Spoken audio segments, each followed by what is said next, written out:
शैतान। शैतान नहीं, मैं खुदा हूँ। क्या तू खुदा नहीं हो सकता? अगर तू खुदा है तो इस पेड़ में आग लगा के दिखा। अच्छा ये ले।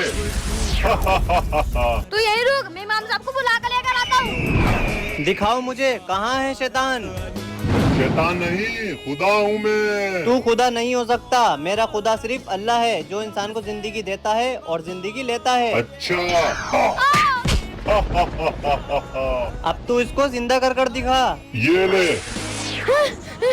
इमाम साहब, ये मुझे क्या हुआ था? देख, मैंने इसको मार के भी जिंदा कर दिया। अब तो मानता है ना कि मैं खुदा हूँ। तुझे पता है, मेरा अल्लाह मशरिक से सूरज निकालकर मगरिब में डुबोता है। अगर तू वाकई में खुदा है तो सूरज को मगरिब से निकालकर मशरिक में डुबो कर दिखा। अरे ये इसने क्या कह दिया? ये तो मैं कभी भी नहीं कर सकता। लगता है ये मेरे बहकावे में नहीं आया। मुझे यहाँ से भागना पड़ेगा। चलो, कमेंट में अल्लाह अकबर जरूर लिखना।